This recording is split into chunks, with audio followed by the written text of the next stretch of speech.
सरकार का 1 महीना पूरा होने ते मुख्यमंत्री मान ने पंजाबियों को दी खुशखबरी। 1 जुलाई तो 300 यूनिट प्रति महीना बिजली की माफ। 2 किलोवाट तक वालियां दा 31 दिसंबर 2021 तक का बकाया भी माफ। खेतीबाड़ी के लिए भी जारी रहेगी सबसिडी वाली मुफ्त बिजली। सीएम मान ने विरोधियों के सवालों का दिता जवाब, कहा अफवाहां ते ना दिओ ध्यान, इकल्ला वादा आ।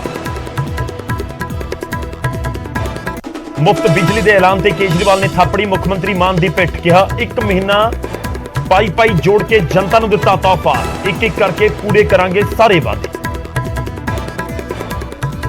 मान सरकार के ऐलान से विरोधियों ने चुके सवाल। कांग्रेस और बीजेपी ने पूछा ऐलान तक कर दिता है, कित्थों लियावोंगे पैसा? तो अकाली दल ने कहा जनरल परिवारों को भी मिले एससी भाईचारे वांग रियायत। फ्री बिजली के ऐलान को लेकर नवजोत सिद्धू ने मान सरकार को घेरिया, बोले चादर तो बाहर पैर पसार रही आम आदमी पार्टी, तुरंत की ताकत नहीं, नाम रखा मजबूत खां। पेंडिंग मंगां को लेकर संयुक्त किसान मोर्चे के नाल मीटिंग करेंगे सीएम भगवंत मान। कल चंडीगढ़ के पंजाब भवन के होगी बैठक। पीपीसीसी प्रधान बनने तो बाद लगातार पार्टी लीडरों को मिल रहे बड़िंग। अज जलंधर के अवतार हैनरी और बाबा हैनरी के नाल की मुलाकात। भारत भूषण आशू भी नाल रहे मौजूद। टीबी की बीमारी के खिलाफ केंद्र ने मिथ्या टिक्चा। उन्होंने विच अनुराग ठाकुर बोले दुनिया के 1/4 मरीज सिर्फ भारत के 2025 तक बीमारी को खत्म करने का टीचा। आम आदमी पार्टी के राज्य सभा मैंबर हरभजन सिंह ने छड्डी तनख्वाह, कहा किसानों दी धियां दी पढ़ाई के लिए करना चाहता हाँ मदद। निजी बस ऑपरेटरों की सरकार को गुहार, कहा असी माफिया नहीं, कोविड करके टुटिया टैक्स, सहयोग करे सरकार। टाइम टेबल चो बाहर कढ़न की दी जा रही है धमकी। पतित सिखां नूं सिरोपा देण ते एसजीपीसी लै सकदी है फैसला। एसजीपीसी मुखी बोले 26 तरीक की बैठक दे विच करांगे विचार। अकाल तख्त साहब के वल्लों बनाए नियम मुताबक पतित सिखां नूं नहीं दिता जांदा सिरोपा। पंजाब दे विच फिर बड़ा प्रशासनिक फेरबदल। 32 IAS अफसरां दे तबादले। सिक्ख्या विभाग तो हटा के वाटर सप्लाई विभाग दे विच भेजे गए कृष्ण कुमार। जसप्रीत तलवार नूं हायर एजुकेशन का जिम्मा। चीफ खालसा दीवान के साबका प्रधान चरणजीत चड्डा के पोतरे ते फायरिंग। वाल बचे अनमोल चड्डा, पुलिस कर रही है मामले की जांच। जलंधर च एक इमीग्रेशन दफ्तर के बाहर धरना। प्रदर्शनकारियों ने ठगी मारन का लगाया इल्जाम। कंपनी तो पैसे वापस मांग रहे प्रदर्शनकारी। चरखी दादरी पहुंची शहीद होए कौमांतरी पहलवान ते सूबेदार श्रीओम दी मृतक दे। जम्मू के शोपियां दे विच शहीद होए सन सूबेदार श्रीओम।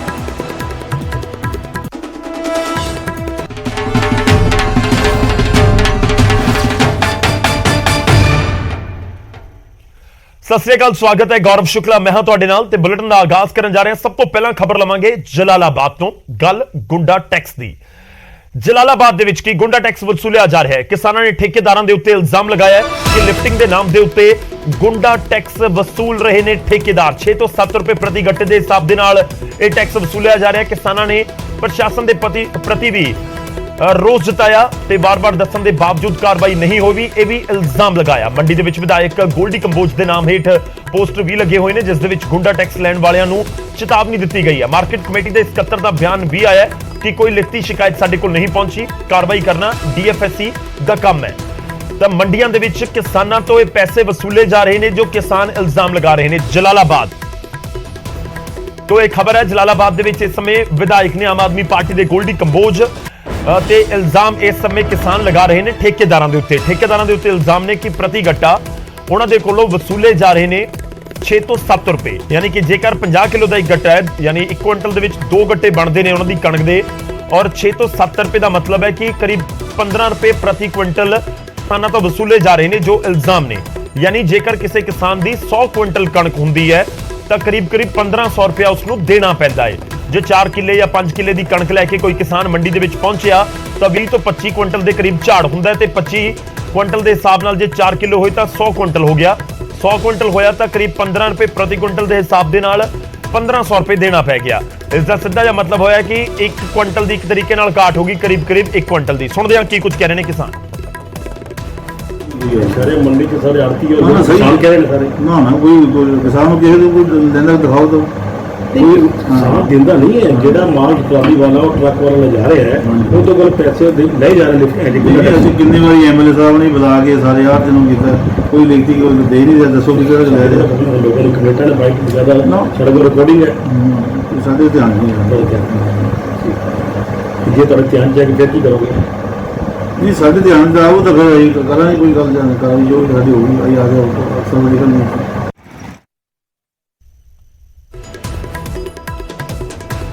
ਕਿਹਾ ਜਾਂਦਾ ਦੀਵੇ ਹੇਠਾਂ ਹਨੇਰਾ ਕੀ ਪ੍ਰਸ਼ਾਸਨ ਦੇ ਅਧਿਕਾਰੀਆਂ ਦੇ ਵੱਲੋਂ ਇਹ ਬਿਆਨ ਦੇ ਕੇ ਆਪਣਾ ਪੱਲਾ ਝਾੜਨ ਦੀ ਕੋਸ਼ਿਸ਼ ਹੋ ਰਹੀ ਹੈ ਤੇ ਕਹਿ ਰਹੇ ਨੇ ਕਿ ਸਾਡੇ ਤਾਂ ਨੌਲੇਜ ਦੇ ਵਿੱਚ ਕੁਝ ਹੈ ਹੀ ਨਹੀਂ ਜੇ ਨਹੀਂ ਤਾਂ ਫਿਰ ਤਾਂ ਬਹੁਤ ਵੱਡਾ ਸਵਾਲ ਹੈ ਕਿਉਂਕਿ ਜੇ ਇੱਕ ਕਿਸਾਨ ਤੋਂ ਕਰੀਬ 15 ਰੁਪਏ ਕੁਇੰਟਲ ਦਾ ਇਸ ਤਰੀਕੇ ਨਾਲ ਗੁੰਡਾ ਟੈਕਸ ਵਸੂਲਿਆ ਜਾ ਰਿਹਾ ਹੈ ਔਰ ਮੰਡੀ ਦੇ ਵਿੱਚ ਜੇ ਰੋਜ਼ਾਨਾ 1000 ਜਾਂ 2000 ਜਾਂ 5000 ਕੁਇੰਟਲ ਦੀ ਖਰੀਦ ਹੁੰਦੀ ਹੈ ਤਾਂ ਕੈਲਕੂਲੇਟ ਕਰਕੇ ਦੇਖੋ ਕਿ ਇੱਕ ਮੰਡੀ ਦੇ ਵਿੱਚ ਕਿੰਨਾ ਵੱਡਾ ਘਪਲਾ ਜਾਂ ਗੁੰਡਾ ਟੈਕਸ ਵਸੂਲਿਆ ਜਾ ਰਿਹਾ ਹੈ ਤੇ ਇਹੀ ਜੇ ਪੰਜਾਬ ਪੱਧਰ ਦੇ ਉੱਤੇ ਦੇਖਿਆ ਜਾਵੇ ਤਾਂ ਫਿਰ ਬਹੁਤ ਵੱਡੀ ਰਕਮ ਹੋ ਜਾਂਦੀ ਹੈ ਤਾਂ ਪ੍ਰਸ਼ਾਸਨ ਕਹਿ ਰਿਹਾ ਸਾਨੂੰ ਪਤਾ ਹੀ ਨਹੀਂ ਖੈਰ ਰੁਕ ਕਰਦੇ ਹਾਂ ਸਾਡੇ ਸਹਿਯੋਗੀ ਇਸ ਸਮੇਂ ਜਲਾਲਾਬਾਦ ਤੋਂ ਸਾਡੇ ਨਾਲ ਫੋਨ ਲਾਈਨ ਦੇ ਉੱਤੇ ਨੇ ਸੁਰਿੰਦਰ ਗੋਇਲ ਉਹਨਾਂ ਦਾ ਰੁਕ ਕਰਾਂਗੇ ਸੁਰਿੰਦਰ ਜਾਣਨਾ ਚਾਹਾਂਗੇ ਇਹ ਗੁੰਡਾ ਟੈਕਸ ਕੀ ਹੈ ਮੈਂ ਥੋੜਾ ਜਿਹਾ ਹੋਰ ਵੀ ਕਲੀਅਰ ਕਰਦਾ ਕਿਉਂਕਿ ਆਮ ਤੌਰ ਤੇ ਮੰਡੀਆਂ ਦੇ ਵਿੱਚ ਇੱਕ ਡਾਲਾ ਫੀਸ ਕਹੀ ਜਾਂਦੀ ਹੈ ਜੋ ਪੱਲੇਦਾਰਾਂ ਨੂੰ ਦੇਣੀ ਹੁੰਦੀ ਹੈ ਜੋ ਪੱਲੇਦਾਰ ਲਿਫਟਿੰਗ ਕਰਦੇ ਨੇ ਕੀ ਇਹ ਉਹੀ ਹੈ ਜਾਂ ਵੱਖਰੀ ਹੈ ਬਿਲਕੁਲ ਬਿਲਕੁਲ ਗੌਰਵ ਜਿਹੜਾ ਕਿ ਡਾਲਾ ਟੈਕਸ ਨੂੰ ਕਹਿੰਦੇ ਡਾਲਾ ਟੈਕਸ ਦੇ ਨਾਲ ਉਹ ਗੁੰਡਾ ਟੈਕਸ ਨੂੰ ਸ਼ੁਰੂ ਕਰਤਾ ਕਿ ਜਦੋਂ ਕਿ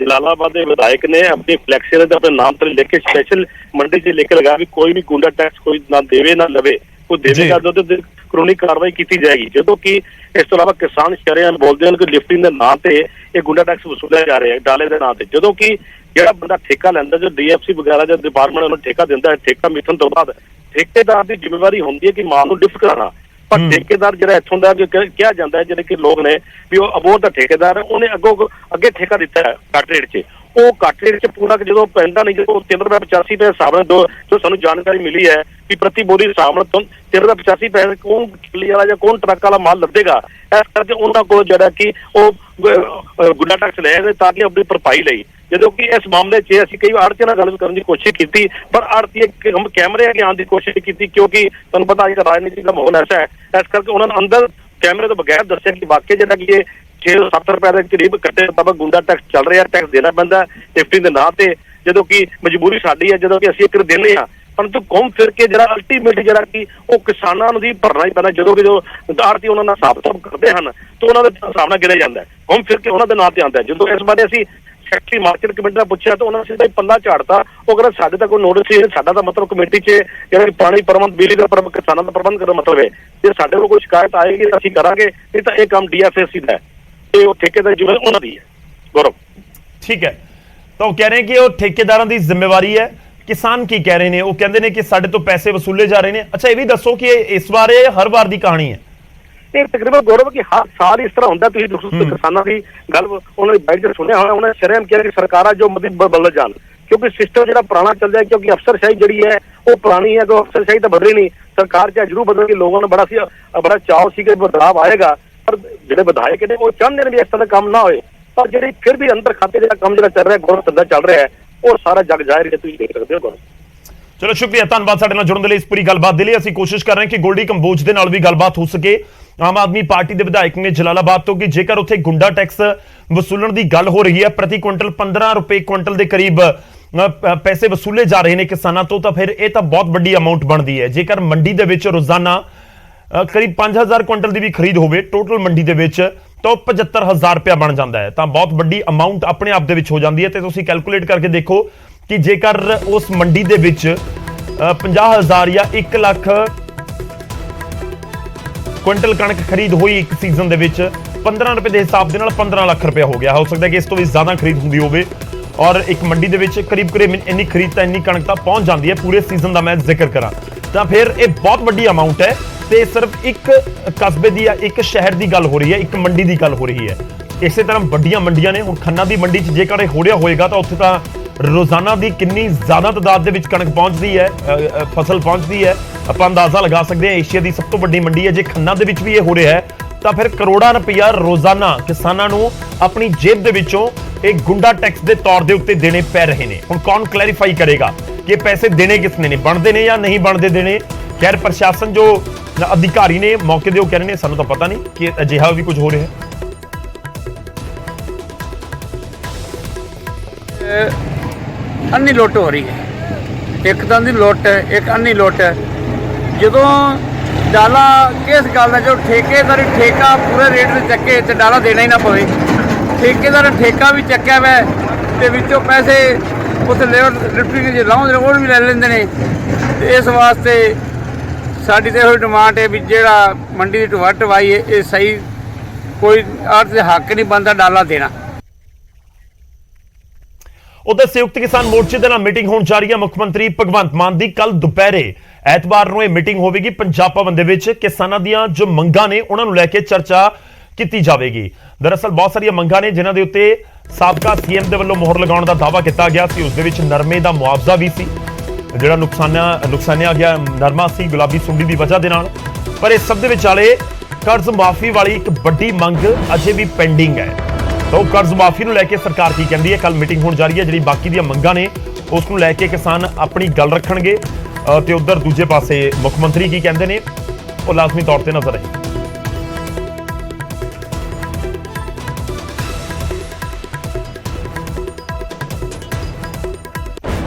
ਹੁਣ ਗੱਲ ਮੀਟਰਾਂ ਦੀ ਵੀ ਕਰ ਲੈਂਦੇ ਆ। ਖਬਰ ਸੰਗਰੂਰ ਤੋਂ ਹੈ, ਜਿੱਥੇ ਭਵਾਨੀਗੜ੍ਹ ਦੇ ਪਿੰਡ ਗਹਿਲਾਂ ਦੇ ਵਿੱਚ ਉਸ ਸਮੇਂ ਮਾਹੌਲ ਤਣਾਅਪੂਰਨ ਹੋ ਗਿਆ ਜਦੋਂ ਉਗਰਾਹਾਂ ਜਥੇਬੰਦੀ ਨੇ ਜਲ ਘਰ ਦੇ ਬਾਹਰ ਧਰਨਾ ਲਗਾ ਦਿੱਤਾ। ਦਰਅਸਲ ਉਗਰਾਹਾਂ ਜਥੇਬੰਦੀ ਨੂੰ ਪਾਣੀ ਵਾਲੀ ਟੈਂਕੀ ਤੇ ਚਿੱਪ ਵਾਲੇ ਸਮਾਰਟ ਮੀਟਰ ਲੱਗਣ ਦੀ ਜਾਣਕਾਰੀ ਮਿਲੀ ਸੀ, ਜਿਸ ਤੋਂ ਬਾਅਦ ਕਿਸਾਨ ਜਲ ਘਰ ਦੇ ਵਿੱਚ ਇਕੱਠੇ ਹੋਏ ਤੇ ਬਿਜਲੀ ਮੁਲਾਜ਼ਮ ਤੋਂ ਮੀਟਰ ਪਟਵਾ ਦਿੱਤਾ। ਕਿਸਾਨਾਂ ਨੇ ਇਲਜ਼ਾਮ ਲਗਾਇਆ ਕਿ ਸਰਕਾਰਾਂ ਬਿਜਲੀ ਨੂੰ ਨਿੱਜੀਕਰਨ ਦੇ ਵੱਲ ਧੱਕ ਰਹੀਆਂ ਨੇ। ਉਹਨਾਂ ਕਿਹਾ ਕਿ ਇਹਨਾਂ ਮੀਟਰਾਂ ਦੇ ਖਿਲਾਫ ਉਹਨਾਂ ਦੀ ਲੜਾਈ ਜਾਰੀ ਰਹੇਗੀ। ਭਾਰਤੀ ਕਿਸਾਨ ਯੂਨੀਅਨ ਏਕਤਾ ਉਗਰਾਹਾਂ ਦੇ ਵੱਲੋਂ ਵਿਰੋਧ ਕੀਤਾ ਜਾ ਰਿਹਾ ਜੋ ਸਮਾਰਟ ਮੀਟਰ ਲੱਗ ਰਹੇ ਨੇ, ਚਿੱਪ ਵਾਲੇ ਮੀਟਰ ਲੱਗ ਰਹੇ ਨੇ। ਚਿੱਪ ਵਾਲੇ ਮੀਟਰ ਕੁਝ ਉਸ ਤਰੀਕੇ ਨਾਲ ਹੋਣਗੇ ਜਿਵੇਂ ਅੱਜ ਕੱਲ੍ਹ ਆਪਾਂ ਆਪਣਾ ਮੋਬਾਈਲ ਫੋਨ ਇਸਤੇਮਾਲ ਕਰਦੇ ਹਾਂ ਜਦੋਂ ਪ੍ਰੀਪੇਡ ਕਨੈਕਸ਼ਨ ਯੂਜ਼ ਕਰਦੇ ਹਾਂ ਕਿ ਆਪਾਂ ਪਹਿਲਾਂ ਰੀਚਾਰਜ ਕਰਵਾਇਆ 200 300 500 ਦਾ ਜਿੰਨੇ ਦਾ ਵੀ, ਤੇ ਫਿਰ ਜਿੰਨੇ ਦਿਨ ਦੀ ਆਪਾਂ ਨੂੰ ਮੌਲਤ ਮਿਲੀ ਉਹਨੇ ਦਿਨ ਆਪਾਂ ਯੂਜ਼ ਕੀਤਾ। ਤਾਂ ਕੁਝ ਉਸ ਤਰੀਕੇ ਨਾਲ ਇਹ ਮੀਟਰ ਕੰਮ ਕਰਨਗੇ ਕਿ ਇੱਕ ਤਰੀਕੇ ਨਾਲ ਚਿੱਪ ਹੋਏਗੀ ਉਸ ਦੇ ਵਿੱਚ ਕਿ ਤੁਸੀਂ ਉਸ ਨੂੰ ਪਹਿਲਾਂ ਰੀਚਾਰਜ ਕਰਵਾਓ ਕਿ ਜੇ ਤੁਹਾਡੇ ਮੀਟਰ ਦੇ ਅਕਾਊਂਟ ਦੇ ਵਿੱਚ 1000 ਰੁਪਇਆ ਹੈ ਤਾਂ ਫਿਰ ਤੁਹਾਡੇ ਘਰ ਦੀ ਬੱਤੀ ਜਗੇਗੀ, ਜੇਕਰ ਨਹੀਂ ਤਾਂ ਫਿਰ ਬੱਤੀ ਗੁੱਲ। ਤਾਂ ਇਸ ਦਾ ਵਿਰੋਧ ਕਰ ਰਹੇ ਨੇ ਕਿਸਾਨ।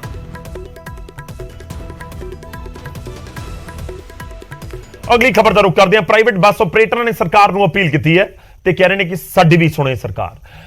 ਆਪਰੇਟਰ ਇਹ ਕਹਿ ਰਹੇ ਨੇ ਤੇ ਉਹਨਾਂ ਦਾ ਤਰਕ ਹੈ ਕਿ ਕੋਵਿਡ ਦੀ ਵਜ੍ਹਾ ਦੇ ਨਾਲ ਜੋ ਟੈਕਸ ਉਹ ਨਹੀਂ ਭਰ ਸਕੇ, ਜੋ ਟੈਕਸ ਹਰ ਵਾਰੀ ਭਰਦੇ ਸੀ ਉਹ ਟੈਕਸ ਦੀ ਇੱਕ ਲੜੀ ਟੁੱਟ ਗਈ ਕੋਵਿਡ ਦੀ ਵਜ੍ਹਾ ਦੇ ਨਾਲ, ਕਿਉਂਕਿ ਬੱਸਾਂ ਬੰਦ ਰਹੀਆਂ ਤੇ ਇਸ ਵਿਚਾਲੇ ਉਹਨਾਂ ਦੇ ਕੋਲ ਕਮਾਈ ਦਾ ਕੋਈ ਸਾਧਨ ਨਹੀਂ ਸੀ, ਟੈਕਸ ਉਹ ਨਹੀਂ ਭਰ ਸਕੇ ਤੇ ਹੁਣ ਸਰਕਾਰ ਉਹਨਾਂ ਦਾ ਸਹਿਯੋਗ ਕਰੇ। ਟੈਕਸ ਕਲੀਅਰ ਨਾ ਹੋਣ ਕਰਕੇ ਸਾਨੂੰ ਧਮਕੀ ਦਿੱਤੀ ਜਾ ਰਹੀ ਹੈ, ਸਾਨੂੰ ਟਾਈਮ ਟੇਬਲ ਤੋਂ ਬਾਹਰ ਕੱਢਣ ਦੀ ਧਮਕੀ ਦਿੱਤੀ ਜਾ ਰਹੀ ਹੈ। ਸਰਕਾਰੀ ਬੱਸਾਂ ਦੇ ਵਿੱਚ ਮਹਿਲਾਵਾਂ ਦੇ ਮੁਫਤ ਸਫ਼ਰ ਦੇ ਨਾਲ ਵੀ ਸਾਡਾ ਨੁਕਸਾਨ ਹੋ ਰਿਹਾ ਹੈ। ਇਹ ਪ੍ਰਾਈਵੇਟ ਬੱਸ ਆਪਰੇਟਰ ਜਿਹੜੇ ਹੈਗੇ ਨੇ ਉਹਨਾਂ ਦੇ ਤਰਕ ਨੇ। ਉਹਨਾਂ ਨੇ ਪ੍ਰੈਸ ਕਾਨਫਰੰਸ ਬਕਾਇਦਾ ਕੀਤੀ ਹੈ ਔਰ ਸਰਕਾਰ ਦੇ ਸਾਹਮਣੇ ਆਪਣੀ ਮੰਗ ਰੱਖੀ ਹੈ। ਉਹਨਾਂ ਨੇ ਕਿਹਾ ਕਿ ਅਸੀਂ ਵੀ ਮੁਫਤ ਸਫ਼ਰ ਕਰਵਾਵਾਂਗੇ, ਸਰਕਾਰ ਸਾਡੀ ਵੀ ਭਰਪਾਈ ਕਰੇ, ਸਾਡੇ ਨਾਲ ਨਾ ਜੋੜਿਆ ਜਾਵੇ ਮਾਫੀਆ ਦਾ ਸ਼ਬਦ। ਤੇ ਕਹਿ ਰਹੇ ਨੇ ਕਿ ਮਾਫੀਆ ਦਾ ਸ਼ਬਦ ਜੋ ਹੈ ਉਸ ਨੂੰ ਹਟਾਇਆ ਜਾਵੇ ਜੋ ਟਰਾਂਸਪੋਰਟਰਾਂ ਦੇ ਨਾਲ ਜੋੜ ਦਿੱਤਾ ਗਿਆ। ਅਸੀਂ ਮਾਫੀਆ ਨਹੀਂ, ਸਰਕਾਰ ਦੀ ਨਿਯਮਾਂ ਮੁਤਾਬਕ ਕੰਮ ਕਰਦੇ ਹਾਂ।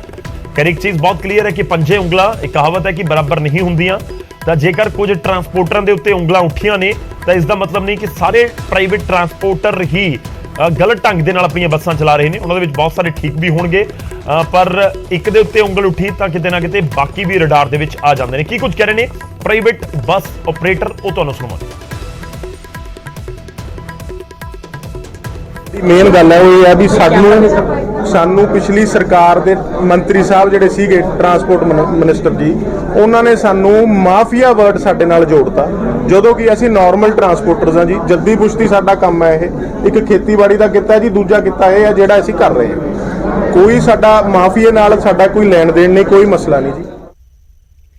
ਤਾਂ ਮਾਫੀਆ ਸ਼ਬਦ ਦੇ ਵੀ ਉੱਤੇ ਇਤਰਾਜ਼ ਹੈ ਪ੍ਰਾਈਵੇਟ ਬੱਸ ਆਪਰੇਟਰਾਂ ਨੂੰ ਕਿ ਜਦੋਂ ਨਿੱਜੀ ਬੱਸ ਵਾਲਿਆਂ ਦੀ ਗੱਲ ਆਵੇ ਤਾਂ ਇਹ ਨਾ ਹੋਵੇ ਕਿ ਉਹਨਾਂ ਨੂੰ ਸਿੱਧਾ ਮਾਫੀਆ ਠਹਿਰਾ ਦਿੱਤਾ ਜਾਵੇ। ਅੱਗੇ ਵਧਦੇ ਹਾਂ।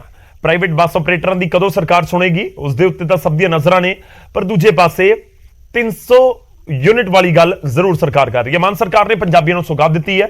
ਆਮ ਆਦਮੀ ਪਾਰਟੀ ਨੇ ਚੋਣਾਂ ਤੋਂ ਪਹਿਲਾਂ ਦਿੱਤੀ ਪਹਿਲੀ ਗਾਰੰਟੀ ਪੂਰੀ ਕਰਨ ਦਾ ਐਲਾਨ ਕਰ ਦਿੱਤਾ ਹੈ, ਜਿਸ ਨਾਲ ਆਮ ਲੋਕਾਂ ਨੂੰ ਵੱਡੀ ਰਾਹਤ ਮਿਲਣ ਦੀ ਉਮੀਦ ਹੈ।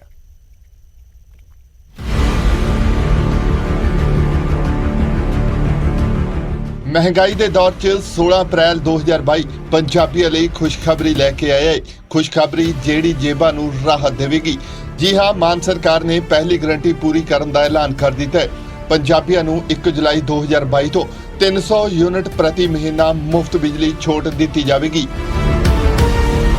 ਭਾਵ ਕਿ 2 ਮਹੀਨਿਆਂ ਬਾਅਦ ਆਉਣ ਵਾਲੇ ਬਿਜਲੀ ਬਿੱਲਾਂ 'ਚ 600 ਯੂਨਿਟਾਂ ਤੱਕ ਬਿੱਲ ਜ਼ੀਰੋ ਆਵੇਗਾ। ਹਾਲਾਂਕਿ ਜਨਰਲ ਕੈਟਾਗਰੀ ਨਾਲ ਸੰਬੰਧਿਤ ਗ੍ਰਾਹਕਾਂ ਨੂੰ 600 ਯੂਨਿਟ ਤੋਂ ਉੱਪਰ ਯੂਨਿਟ ਖਪਤ ਕਰਨ ਤੇ ਪੂਰਾ ਬਿੱਲ ਅਦਾ ਕਰਨਾ ਹੋਵੇਗਾ। ਅੱਜ ਸਭ ਤੋਂ ਵੱਡੀ ਖੁਸ਼ਖਬਰੀ ਜਿਹੜੀ ਮੈਂ ਪੰਜਾਬੀਆਂ ਨੂੰ ਦੇਣ ਲੱਗਿਆ ਕਿ 1 ਜੁਲਾਈ 2022 ਤੋਂ, ਜੀ ਹਾਂ 1 ਜੁਲਾਈ 2022 ਤੋਂ ਪੰਜਾਬ ਦੇ ਹਰ ਪਰਿਵਾਰ ਨੂੰ 300 ਯੂਨਿਟ ਪਰ ਮੰਥ, ਯਾਨੀ ਕਿ 300 ਯੂਨਿਟ 1 ਮਹੀਨੇ ਦੀ ਫ੍ਰੀ ਬਿਜਲੀ ਮਿਲੂਗੀ ਤੇ 2 ਮਹੀਨੇ ਦਾ 600 ਯੂਨਿਟ ਹੋ ਗਿਆ। ਜਿਹੜੇ ਐਸਸੀ ਪਰਿਵਾਰ ਨੇ, ਬੀਸੀ ਪਰਿਵਾਰ ਨੇ, ਬੀਪੀਐਲ ਪਰਿਵਾਰ ਨੇ ਜਾਂ ਫਰੀडम ਫਾਈਟਰ ਨੇ, ਉਹਨਾਂ ਨੂੰ ਪਹਿਲਾਂ 200 ਯੂਨਿਟ ਜਿਹੜਾ ਉਹ ਫ੍ਰੀ ਮਿਲਦੇ ਸੀ। ਹੁਣ ਉਹਨਾਂ ਨੂੰ ਵੀ 300 ਯੂਨਿਟ ਪਰ ਮੰਥ ਬਿਜਲੀ ਮਿਲੂਗੀ। ਜੇ ਉਹ 2 ਮਹੀਨਿਆਂ ਦੇ ਵਿੱਚ 600 ਤੋਂ ਉੱਪਰ ਬਿਜਲੀ ਇਸਤੇਮਾਲ ਕਰਦੇ ਨੇ, ਫਰਜ਼ ਕਰ ਲਓ 640 ਯੂਨਿਟ ਉਹਨਾਂ ਦੀ 2 ਮਹੀਨਿਆਂ ਦੇ ਵਿੱਚ ਬਿਜਲੀ ਇਸਤੇਮਾਲ ਹੋਗੀ ਜਾਂ 645 ਯੂਨਿਟ ਇਸਤੇਮਾਲ ਹੋਗੀ, ਤਾਂ ਉਹਨਾਂ ਨੂੰ ਸਿਰਫ 40 ਜਾਂ 45, 600 ਤੋਂ ਉੱਪਰ ਜਿੰਨੇ ਵੀ ਨੇ ਉਹਨਾਂ ਦਾ ਹੀ ਬਿੱਲ ਦੇਣਾ ਪਊ। ਮੁੱਖ ਮੰਤਰੀ ਭਗਵੰਤ ਮਾਨ ਨੇ ਪਿਛਲੇ ਖੜੇ ਬਕਾਇਆਂ ਨੂੰ ਵੀ ਮੁਆਫ ਕਰ ਦਿੱਤਾ ਹੈ। ਮੁੱਖ ਮੰਤਰੀ ਮਾਨ ਨੇ ਕਿਹਾ ਹੈ ਕਿ 2 ਕਿਲੋਵਾਟ ਤੱਕ ਖਪਤਕਾਰਾਂ ਦੇ 31 ਦਸੰਬਰ 2021 ਤੱਕ ਦੇ ਸਾਰੇ ਖੜੇ ਬਕਾਏ ਮੁਆਫ ਕੀਤੇ ਜਾਣਗੇ। ਇੱਕ ਹੋਰ ਬਹੁਤ ਵੱਡੀ ਖੁਸ਼ਖਬਰੀ ਹੈ, ਜਿਨ੍ਹਾਂ ਪਰਿਵਾਰਾਂ ਕੋਲ 2 ਕਿਲੋਵਾਟ ਦਾ ਲੋਡ ਹੈ ਬਿਜਲੀ ਦਾ, ਉਹਨਾਂ ਸਾਰੇ ਪਰਿਵਾਰਾਂ ਦਾ 31 ਦਸੰਬਰ 2021 ਤੱਕ ਦਾ ਪੁਰਾਣਾ ਸਾਰਾ ਬਕਾਇਆ ਬਿੱਲ ਜਿਹੜਾ ਹੈ ਉਹ ਪੰਜਾਬ ਸਰਕਾਰ ਮਾਫ ਕਰਦੀ ਹੈ। ਤੇ ਬਾਕੀ ਜਿਹੜੇ ਸਰਦੇਪੁਰ ਦੇ ਪਰਿਵਾਰ ਨੇ ਉਹਨਾਂ ਨੂੰ ਬੇਨਤੀ ਮੈਂ ਕਰਦਾ, 600 ਯੂਨਿਟ ਉਹਨਾਂ ਨੂੰ ਵੀ ਮਿਲੂਗਾ, ਪਰ ਉਹ ਜੇ ਬਿਜਲੀ ਬਚਾ ਲੈਣ ਤਾਂ ਉਹਨਾਂ ਨੂੰ ਵੀ 600 ਯੂਨਿਟ ਤੋਂ ਉੱਪਰ ਜੇ ਨਹੀਂ ਬਿਜਲੀ ਇਸਤੇਮਾਲ ਹੁੰਦੀ ਤਾਂ ਕੋਈ ਬਿੱਲ ਨਹੀਂ ਆਊਗਾ, ਪਰ ਜੇ ਉਹ 600 ਯੂਨਿਟ ਤੋਂ ਵੱਧ ਇਸਤੇਮਾਲ ਕਰਨਗੇ ਤਾਂ ਫਿਰ ਪੂਰਾ ਬਿੱਲ ਆਊਗਾ। ਸੀਐਮ ਮਾਨ ਨੇ ਪਿਛਲੇ ਕੁਝ ਦਿਨਾਂ ਤੋਂ ਉੱਠ ਰਹੀਆਂ ਅਫਵਾਹਾਂ ਤੇ ਵੀ ਵਿਰਾਮ ਲਾ ਦਿੱਤਾ ਹੈ, ਜਿਸ 'ਚ ਕਿਹਾ ਜਾ ਰਿਹਾ ਸੀ ਕਿ ਪੰਜਾਬ ਸਰਕਾਰ ਕਿਸਾਨਾਂ ਨੂੰ ਮਿਲਦੀ ਮੁਫਤ ਬਿਜਲੀ ਸਬਸਿਡੀ ਬੰਦ ਕਰਨ ਜਾ ਰਹੀ ਹੈ। ਇਸ ਦੇ ਨਾਲ ਹੀ ਮੁੱਖ ਮੰਤਰੀ ਨੇ ਇੰਡਸਟਰੀਅਲ ਖੇਤਰ ਨੂੰ ਵੀ ਰਾਹ ਦਿੱਤੀ ਹੈ। ਜਿਹੜੀ ਕਿਸਾਨਾਂ ਨੂੰ ਖੇਤੀ ਵਾਸਤੇ ਬਿਜਲੀ ਮਿਲਦੀ ਹੈ ਸਬਸਿਡੀ, ਉਹ ਬਿਲਕੁਲ ਉਸੇ ਤਰ੍ਹਾਂ ਜਾਰੀ ਰਹੂਗੀ ਤੇ ਜਿਹੜੀ ਕਮਰਸ਼ੀਅਲ ਤੇ ਉਦਯੋਗਿਕ, ਇੰਡਸਟਰੀਅਲ ਤੇ ਕਮਰਸ਼ੀਅਲ ਜਿਹੜੀ ਬਿਜਲੀ ਇਸਤੇਮਾਲ ਹੁੰਦੀ ਹੈ ਉਹਦੇ ਰੇਟਾਂ 'ਚ ਕੋਈ ਵਾਧਾ ਨਹੀਂ ਕੀਤਾ ਜਾਊਗਾ। ਦੱਸੀਏ ਕਿ 16 ਅਪ੍ਰੈਲ ਨੂੰ ਮਾਨ ਸਰਕਾਰ ਦਾ 1 ਮਹੀਨਾ ਪੂਰਾ ਹੋ ਗਿਆ। ਮੁੱਖ ਮੰਤਰੀ ਭਗਵੰਤ ਮਾਨ ਨੇ ਆਪਣਾ ਚੋਣ ਵਾਅਦਾ ਪੂਰਾ ਕਰਨ ਦਾ ਐਲਾਨ ਕਰ ਦਿੱਤਾ ਹੈ। Bureau report, news 18 Punjab. ਤਾਂ 1 ਜੁਲਾਈ ਤੋਂ 300 ਯੂਨਿਟ ਫ੍ਰੀ ਬਿਜਲੀ ਦੇ ਹਰ ਕਿਸੇ ਨੂੰ, ਪਰ ਜੇਕਰ ਤੁਸੀਂ ਜਨਰਲ ਕੈਟਾਗਰੀ ਦੇ ਨਾਲ ਸੰਬੰਧਿਤ ਤੋਂ 600 ਯੂਨਿਟ ਤੋਂ ਵੱਧ ਖਰਚੇ 2 ਮਹੀਨਿਆਂ ਦੇ ਵਿੱਚ, ਫਿਰ ਫਾਇਦਾ ਨਹੀਂ ਹੋਏਗਾ। ਯਾਨੀ ਕਿ ਆਪਣੀ ਬਿਜਲੀ ਦੀ ਲਾਗਤ ਕੰਜ਼ੰਪਸ਼ਨ 600 ਯੂਨਿਟ ਤੋਂ ਹੇਠਾਂ ਤੁਹਾਨੂੰ ਲੈ ਕੇ ਆਣੀ ਹੋਏਗੀ ਜੇ ਤੁਸੀਂ ਚਾਹੁੰਦੇ ਹੋ ਕਿ ਤੁਹਾਨੂੰ ਵੀ ਫਾਇਦਾ ਹੋਵੇ। ਉਧਰ ਕਾਂਗਰਸ ਦੇ ਵਿਧਾਇਕ ਸੁਖਪਾਲ ਖਹਿਰਾ ਨੇ ਮਾਨ ਸਰਕਾਰ ਨੂੰ ਪੁੱਛਿਆ ਕਿ ਖਜ਼ਾਨੇ ਤੇ ਪੈਣ ਵਾਲੇ ਬੋਝ ਨੂੰ ਕਿਵੇਂ ਮੈਨੇਜ ਕੀਤਾ ਜਾਵੇਗਾ। ਖਹਿਰਾ ਮੁਤਾਬਕ ਆਮ ਆਦਮੀ ਪਾਰਟੀ ਦੇ ਦਾਅਵੇ ਹਵਾ ਹਵਾਈ ਨੇ। ਜੀ ਅਸੀਂ ਤਾਂ ਪਹਿਲਾਂ ਤੋਂ ਸ਼ੁਰੂ ਤੋਂ ਮੈਂ ਕਿਹਾ ਹੋਇਆ ਕਿ ਜਿਹੜਾ ਵੀ ਕੰਮ ਕੋਈ ਅੱਛਾ ਕਰਨਗੇ ਉਹਨਾਂ ਦਾ ਅਸੀਂ ਸਵਾਗਤ ਕਰਾਂਗੇ। ਇਸ ਅਗਰ ਉਹਨਾਂ ਨੇ 300 ਯੂਨਿਟ ਫ੍ਰੀ ਦੇਣ ਦਾ ਜਿਹੜਾ ਵਾਅਦਾ ਉਹ ਆਪਣਾ ਅੱਜ ਐਲਾਨ ਕੀਤਾ, ਉਹਦਾ ਸਵਾਗਤ ਕਰਦੇ ਹਾਂ, ਪਰ ਉਹਦੇ 'ਚ 2-3 ਇਸ਼ੂਜ਼ ਨੇ। ਇੱਕ ਤਾਂ ਇਸ਼ੂ ਇਹ ਆ ਕਿ ਕੀ ਇਹ 300 ਯੂਨਿਟ ਤੱਕ ਹੀ ਫ੍ਰੀ ਹੋਊਗੀ? ਅਗਰ ਕਿਸੇ ਦਾ 301 ਯੂਨਿਟ ਬਿੱਲ ਆ ਗਿਆ ਤਾਂ ਕੀ 300 ਉਹ ਯੂਨਿਟ ਦਾ ਜਿਹੜਾ ਸਬਸਿਡੀ ਉਹ ਖਤਮ ਹੋ ਜਾਊਗੀ? ਉਸ ਨੂੰ ਪੂਰਾ ਬਿੱਲ ਭਰਨਾ ਪਵੇਗਾ? ਕਿਉਂਕਿ ਅਰਵਿੰਦ ਕੇਜਰੀਵਾਲ ਨੂੰ ਅਸੀਂ ਇਲੈਕਸ਼ਨ ਤੋਂ ਪਹਿਲਾਂ ਇੱਕ ਪੱਤਰਕਾਰ ਸੰਮੇਲਨ 'ਚ ਬੋਲਦੇ ਸੁਣਿਆ ਸੀ। ਉਹਨਾਂ ਨੇ ਕਿਹਾ ਜੇ 301 ਯੂਨਿਟ ਆ ਗਿਆ ਨਾ ਬਿੱਲ, ਤੇ ਫਿਰ ਸਾਰਾ ਬਿੱਲ ਦੇਣਾ ਪਊਗਾ। ਉਹਦੇ 'ਚ ਪ੍ਰੋਬਲਮ ਇਹ ਆ ਕਿ ਉਹਦੇ 'ਚ ਪੰਜਾਬ ਸਰਕਾਰ ਪਹਿਲਾਂ 27 ਲੱਖ ਪਰਿਵਾਰਾਂ ਨੂੰ 200 ਯੂਨਿਟ ਫ੍ਰੀ ਦੇ ਰਹੀ ਆ ਕਾਫੀ ਅਰਸੇ ਤੋਂ। ਤਾਂ ਜੇ ਫਰਜ਼ ਕਰੋ ਉਹ 300 ਤੋਂ ਐਕਸੀਡ ਹੋ ਗਿਆ ਤਾਂ ਉਹਨਾਂ ਦਾ ਉਹ 200 ਯੂਨਿਟ ਵੀ ਜਾਂਦਾ ਰਹਿਣਾ। ਉਹਨਾਂ ਨੂੰ ਪਹਿਲਾਂ ਇਹ ਸੀਗਾ ਕਿ ਉਹਨਾਂ ਨੂੰ 200 ਯੂਨਿਟ ਮਾਫ ਸੀਗਾ, ਫਿਰ ਉਹ ਤੋਂ ਉਤਲੇ ਜਿੰਨੇ ਵੀ ਯੂਨਿਟਸ ਆਉਂਦੇ ਉਸੇ ਦਾ ਬਿੱਲ ਹੈਗਾ।